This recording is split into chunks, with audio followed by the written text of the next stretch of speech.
Every empire tells the same story, though each believes it is the first to live it. They rise on the strength of their factories, on the heat of steel furnaces, on the backs of workers who build more than products. They build national identity. And then, slowly, almost imperceptibly at first, the machines go quiet. The smoke clears. The heartbeat of industry fades. What follows is the echo of shuttered plants, ghost towns, empty rail yards, and a superpower pretending it hasn't already begun to slip.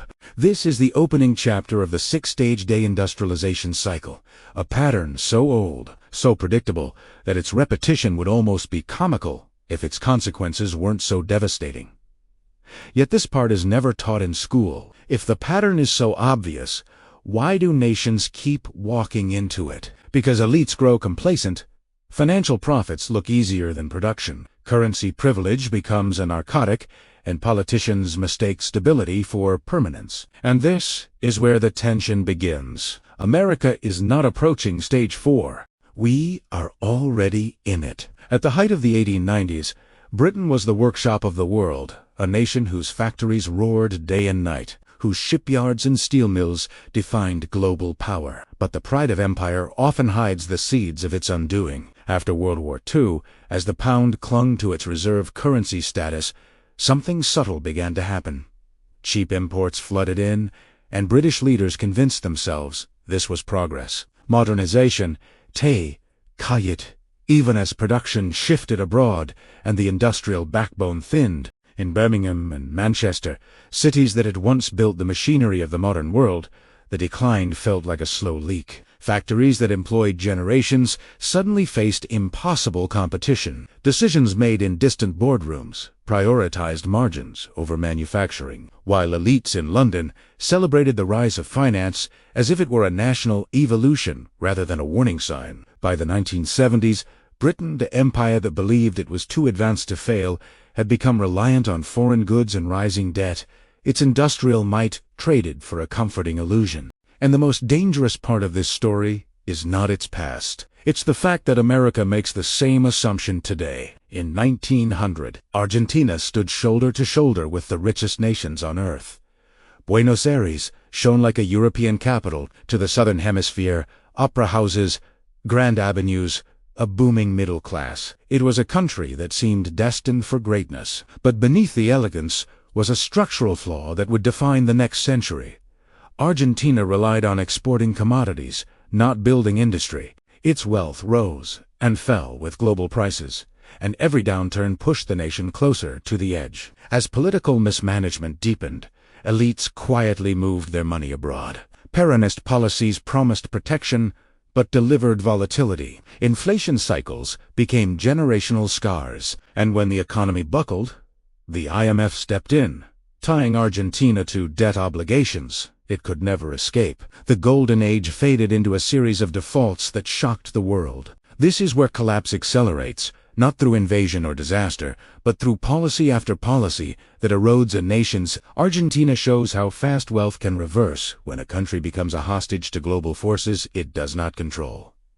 And for America, the warning is not theoretical. It is a mirror reflecting a future that can still be avoided, but only barely. Detroit was once the beating heart of the American century, a city where engines roared, assembly lines thrived, and the names Ford, Chrysler, and GM symbolized a nation that could build anything. Families came from every corner of the country chasing the promise of steady wages and a stable life. For decades, Detroit didn't just make cars. It manufactured the American dream itself. But dreams built on industry collapse when the industry leaves. Automation arrived first, quiet and efficient, replacing workers who had built the city's identity. Offshoring followed, sending entire production lines across oceans, and globalized supply chains, once celebrated as innovation, drained Detroit of its purpose. The Packard plant, once a fortress of steel and labor, employing thousands, became a skeletal ruin, a monument to a country forgetting where its strength came from. When productive capacity leaves, communities collapse. Schools empty, neighborhoods decay. Hope becomes a rare currency. Detroit's decline is not an isolated tragedy. It is a preview. What happened in Detroit is already happening nationwide in small towns, former mill cities, and aging industrial centers. The only question now is whether America sees the warning before the pattern completes itself.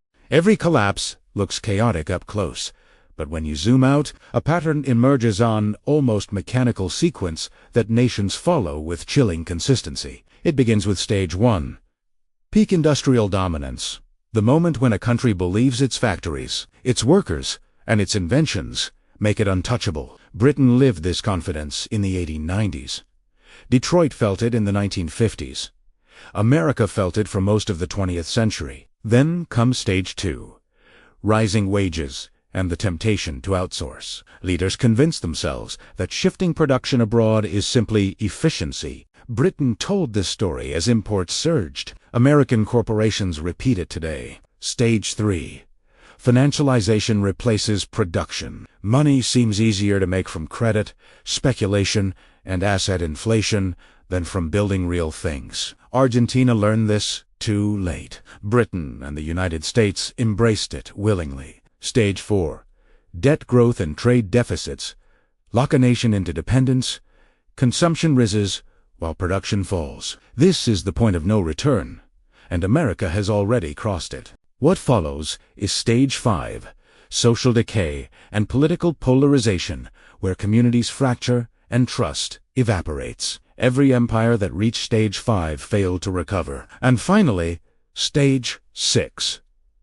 Loss of sovereignty and currency decline. When a nation discovers that power built on debt cannot withstand the weight of reality, America is not approaching this stage, it is stepping toward it now. Look closely at the United States today, and the pattern becomes impossible to ignore. Imports climb higher each year, filling shelves with products no longer made at home. Manufacturing jobs that once anchored entire regions have vanished, replaced by a financial sector that grows even as real production shrinks. Political gridlock has become permanent. Homelessness rises in every major city. Medical bankruptcy is a defining fear. And the fentanyl crisis cuts through communities already struggling to survive. These aren't isolated issues. They are the unmistakable signatures of stage 5. Across the country, steel towns sit in quiet decline. Empty malls echo with a kind of economic loneliness. Entire regions that once produced steel, aluminum, glass, and machinery now depend on distant supply chains controlled by geopolitical rivals. China dominates electronics, rare earth minerals, critical medicines, and the components that power modern life. A nation that once supplied the world now relies on others for its survival. This is the stage where decline accelerates suddenly, where the shift from strength to vulnerability happens faster than anyone expects. America is repeating every step. Britain and Argentina took belief in its dominance is permanent, even as the evidence piles up around it. The hollowing is no longer theoretical. It is already here. America now stands between 3 futures, each shaped by decisions that can no longer be delayed. The first is the managed decline, a slow drift into a post-industrial service empire, mirroring Britain after the 1950s. Power fades gently, standards of living erode quietly, and the nation adjusts to a smaller role while pretending little has changed. The second is the hard-landing Argentina esfatuer.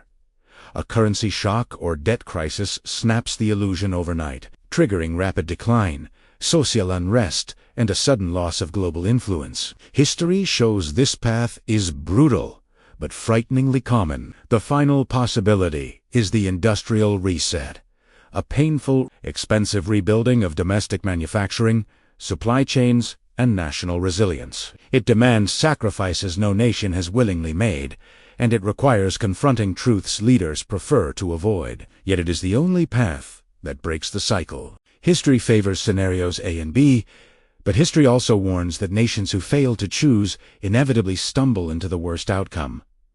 America's window is still open, but closing fast. Empires seldom fall in a single moment. They fall when they forget what made them strong. The factories, shipyards, railways, and steel mills that once shaped a nation were more than engines of growth. They were expressions of discipline, craftsmanship, and shared purpose. America now stands at the same crossroads Britain and Argentina once faced, staring at a choice history has shown many times before. History doesn't repeat. People repeat it. And every nation that ignored these warnings discovered the cost only when it was too late. Memory is the only safeguard left if a country chooses to keep it alive today.